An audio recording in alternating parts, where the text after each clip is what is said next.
It's been 1 year of full-time travel in my 5x8 tiny home, and I think it's time to take a close look at my DIY no-sew cushions. How do they hold up over the course of 1 year living and traveling full-time in this little guy? Would I do it again? And what are some improvements I can make? And just jumping on the inside here. So I built this 5x8 tiny home. I was in a super rush, and I didn't really have time to sew cushions. And I think a lot of people don't sew their cushions because it is an extra skill set you need to have. So I just did the basic what everyone else does. Take some plywood, cut some holes so it can breathe, and then just staple the fabric around it. Super basic, but it gets the job done. Now for my back cushions, I did do something a bit unique that I haven't really seen anyone do before because a plywood can't really flex like this. So what I wound up doing is backing the foam with corrugated plastic. But there was some mistakes in this design. Since it is corrugated plastic, you can't really use the staple gun. Otherwise, when you sit down, you'll most likely feel the staples in there. So I did use the Gorilla spray glue on these, and this one doesn't look too bad, but yeah, some of the other ones, you could just see the glue residue on there. And that Gorilla spray adhesive did not work that well. But what ended up happening later was I went back through with the Gorilla hot glue stick, and that seemed to work way better than the spray glue. And here's another one here. You can see the spray glue just kind of discolored it. And also that glue residue kind of got on my tabletop because when I do build my bed, the table goes here. And I'll just show you real quick what I'm talking about. So my nice tabletop will go in and sit just like this. And then essentially the cushions just go on top like this. And having these cushions down like this, all that glue residue, as you can see, just got the table a little bit dirty and I had to clean it a bit. So what I want to do today is actually take everything off because I do want to try to wash it and see if I can put it back on. I did order extra fabric just in case something goes wrong when I wash this, but it has been a year and I think it's about time to do a deep clean, change these or get them cleaned up. Now I did use the little green Bissell like 3 times over the year to shampoo the top of it, but these are waterproof seat covers, and as you might be able to see, there's still some dirt and stuff that couldn't get out. And also I'm gonna upgrade my corrugated plastic because I have a new design which is pretty much the same as the old design, but as you can see, this doesn't look that great. So I bought more corrugated plastic and I just kind of want to sandwich it over. So it's gonna go corrugated plastic,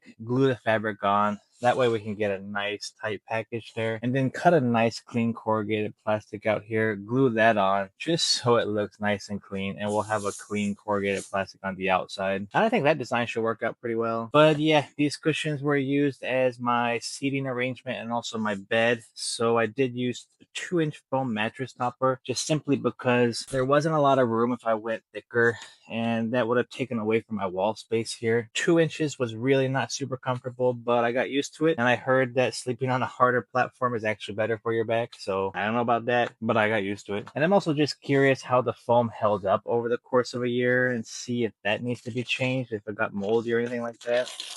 You see that glue just comes right off. Okay, so let's go ahead and get these unwrapped and see what it looks like. Okay, so we'll just start with this first one here. My main concern,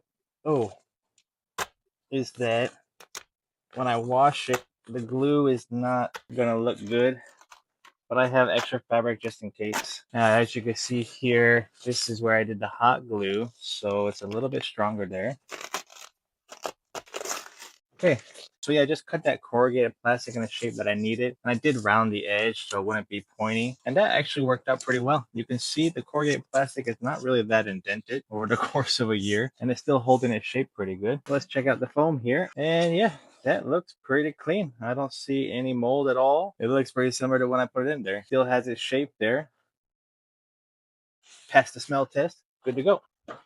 Let's check out these ones real quick. And I would like to reuse the fabric because fabric's not cheap. And this fabric was from Amazon. It's just the waterproof one, like the most sold one. I'll link it down below. And while the material is not the softest, not the most comfortable, I mean, it is, water resistant, waterproof. So that's kind of what you need in these little campers or tiny homes. And they have a ton of colors. I just went with gray because I thought it would look nice. A bit more worn down because it was, at the curve part of my trailer, because the front of the trailer does curve a bit. And I think it's okay. And I do plan on putting a second piece of plastic on top, so that will give it some more shape. And check out this foam. Looks just as good as the other one. We'll just jump on over to one of these plywood pieces here. Got my trusty flathead screwdriver to get these staples out. And wow, it's a bit difficult. And yeah, this is the obvious downside to not sewing your cushions, is that if you want to replace or clean them, it is quite a bit of work. But honestly, after a year of traveling and with my wife and two dogs for 6 months, just shampooing them with the Bissell like little green machine worked out pretty well. But I do have time now. Oh, I want to get these replaced or just deep cleaned if possible. So we got the cover off of this one, no problem. And I'm already regretting here putting in so many staples, as you can see, because it is not easy to remove these. Some of them come out real easy, but the ones that are real deep are difficult to get under there. So I've just been using this to get underneath it, but also this seems to be working real well too. I think I put too many staples in here, but I was concerned about the fabric being loose because this is a strange angle. You can see this piece is curved here, and that's because my trailer has a little bit of a curve in the front. But for the rectangle pieces, you know, it's much more simple. I didn't use that many staples on here. And this is a close look at the holes that I drilled here. And this was just so air can get out when you sit down. And these 3 holes seem to be just enough for this big piece here. And that was great. But yeah, I'll just finish removing all of these staples. Oh man, I think it's gonna take about an hour to do this.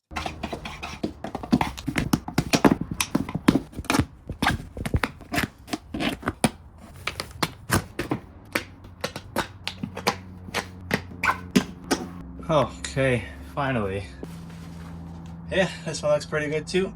So yeah, we got everything finally undone here, and I wouldn't say it was that much fun. It is a bit labor intensive to remove all those staples, but I did live and travel full time in this for 1 year, and doing it one time, you know, I think it's pretty good. For people that just use this method for like weekend getaways and things like that, I think it's gonna last you a lot longer than a year. Let's get these in the washer. Okay, now that we got the laundry going, I do want to show you this little portable power battery bank that I stole from my wife.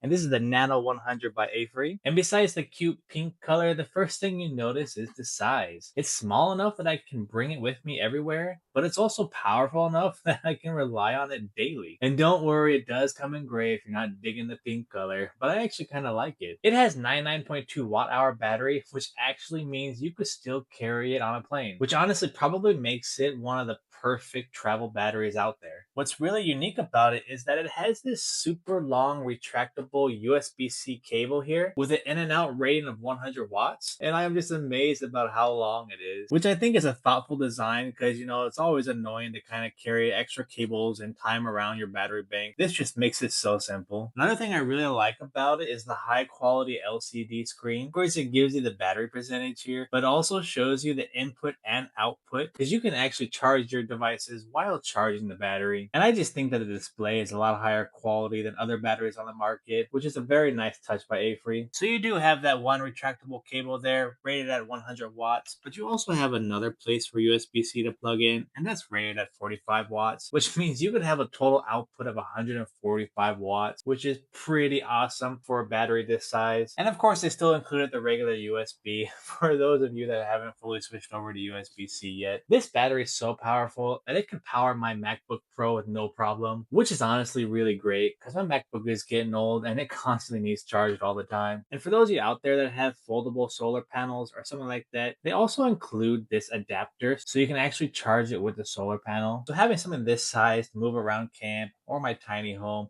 is pretty awesome.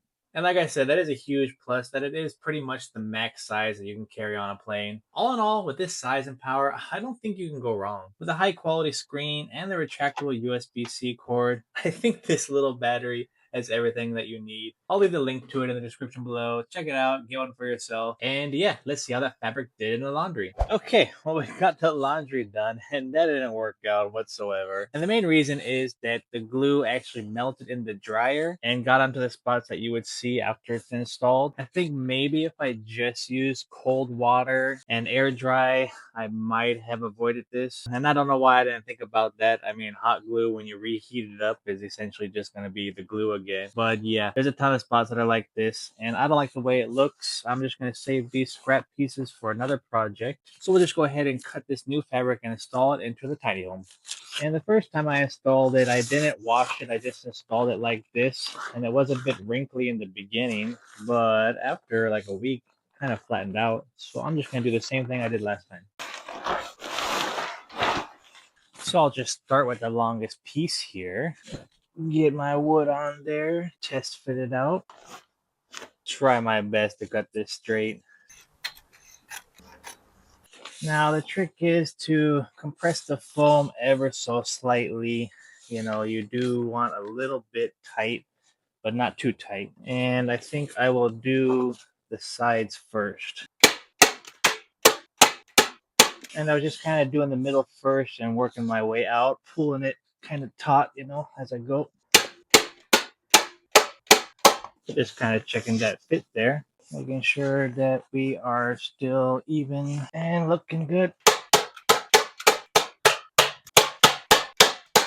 And for the corners, just kind of do a little Christmas wrapping here. I do just want to make sure the foam is covered.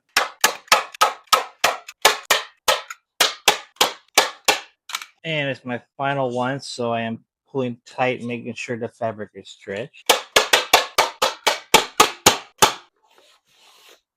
So yeah, we got the first piece all done here. It does look super wrinkly, but like I said, that all came out before. I never ironed the other ones at all, and this just eventually disappeared. Here's what it looks like on the other side. It's not super pretty, but it gets the job done. Super simple. And when you're doing these, don't over stress about it. You're never gonna see this part of it. It's just underneath it. Don't use too much fabric either because it's expensive and it's a waste. And here's what the first piece looks like put into the trailer. And as you can see, once it's in there, you don't see any of the flaws. It's just a nice piece. And even here, the corners look wrapped all nice. And yeah, when you do lift it up, you can't see that, but it doesn't really matter because this is way simpler than sewing your cushions.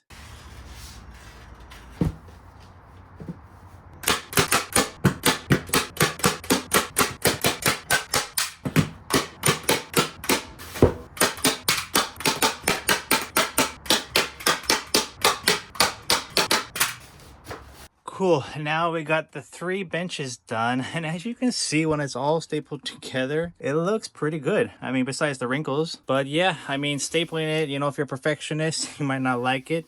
But once it's all in there and you got your gear in there, I don't think you'll even notice it. And yeah, now it's time to do the corrugated plastic ones. Okay, now we got our extra piece of corrugated plastic. I want to make an extra backing for these. So I'll just kind of trace these out real quick.